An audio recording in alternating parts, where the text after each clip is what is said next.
Hey Chuck, hope you're doing well. I guess just to start, you guys have already seen Texas. Just are they doing anything different? What have you kind of seen? Just kind of looking over some of their recent games.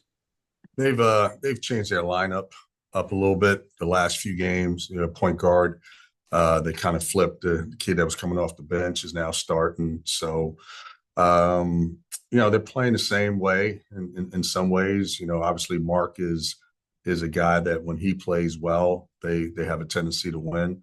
Johnson is, one of the better guards in the SEC, one of the better guards in the country. When he gets going, he's a handful. So they're trying to get the ball to those two guys and give them opportunities to score the ball at a high percentage. Yeah, and you guys held Tremont Mark scoreless last time you played against him. I guess just what was kind of the game plan around that, and how do you kind of hope to emulate that to have similar success this time around? Well, he's a really good player, so we got to be aware of him in transition. Got to be aware of him. Um, Make sure that he doesn't get any open looks as long as they're contested and we got high hands early because he's very capable, man. He's been around the block and he can score the ball in so many different ways. He's dangerous. So we're conscious of him. We're fully aware when he's on the court. And then last one for me for now, just obviously a dude's back was bothering him in the game against Missouri. Is there any update with him and his standing? And are you guys expecting him tomorrow, or just where's that kind of stand right now? Just taking it day by day, and seeing how he improves. Clutch. Yeah, Coach, I guess a follow-up on that. Has the dude been able to do anything in practice? I'm not sure how much y'all have practiced since Saturday's game. Yeah, again, he's been taking it day by day, taking it slowly, trying to make sure that we put him in the best possible position to continue to improve. I wanted to ask you about Billy. He's a guy that has looked really good in flashes, but sometimes struggle to stay on the court, foul trouble. Just how do y'all approach that with him, especially if you may potentially be down another guy on Wednesday? Man, we love Billy's aggression on both ends of the ball. Offensively, he's a guy that can get to the rim and finish at the rim against SEC, rim protectors. And then defensively, he can get after you, whether it's on the ball or off the ball. And from time to time, he'll make some freshman mistakes and be, overly aggressive, where he'll pick up a foul here or there. But we love his aggression. He's just got to be smart and pick his spots. And obviously, we need him on the floor, so he's got to continue to be aggressive without fouling. Jackson. Hey Chuck, excuse me. Hey Chuck. Big Z, the scoreless game against Auburn, it seemed like the team maybe struggled getting him the ball in the post, and those struggles weren't right quite there against Missouri. What did you guys do differently to be able to find him inside a little bit more consistently? Well, I think we just watched the tape and studied the tape and took a look at opportunities where he may have had the advantage, where teams decide that they're going to switch their guards on to Z. I think the second half of the season, Z has done a great job, and our guards have done a great job when teams have switched. We've made him pay for it. Z's rolled to the block and scored around the basket. So all we did was watch the film and say, okay, you know what, we could have maybe gotten him the ball in this on this possession, and let's be a little bit more conscious of that going into the Missouri game.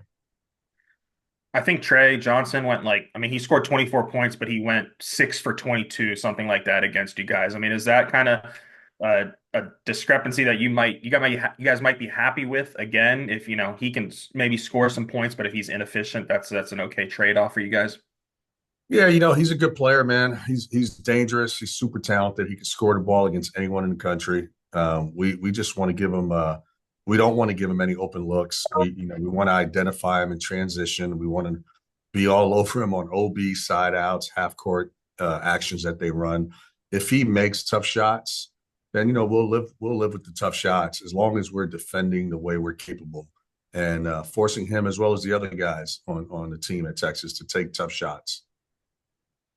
Have you sensed, you guys had the three losses to ranked opponents recently, and then you get the breakthrough against Missouri. Have you sensed maybe a boost to morale, confidence, whatever in recent days in practice? Or, you've been playing well. Maybe it hasn't quite translated in anything different around the building. No, I think it's a good feeling to get a win, whether it's against a ranked opponent or not.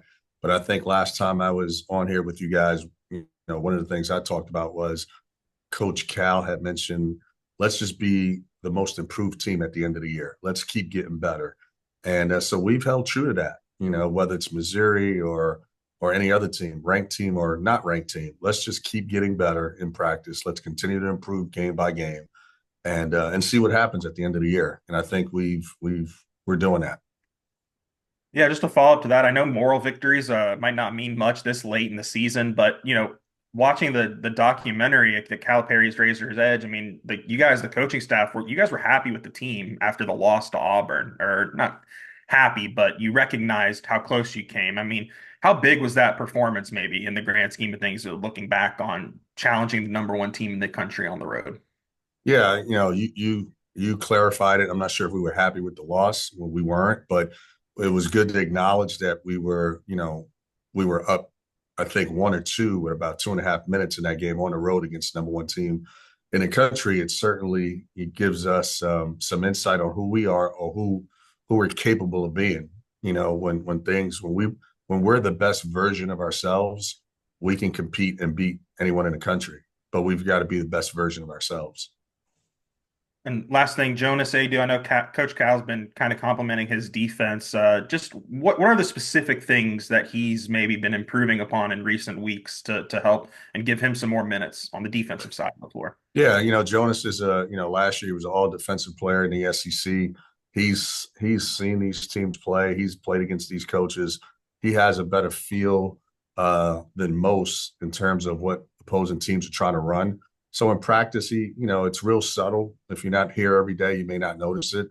But in practice, he'll take our bigs or our guards and say, "Hey, I recognize this action. This action is going to happen at this time, at this moment.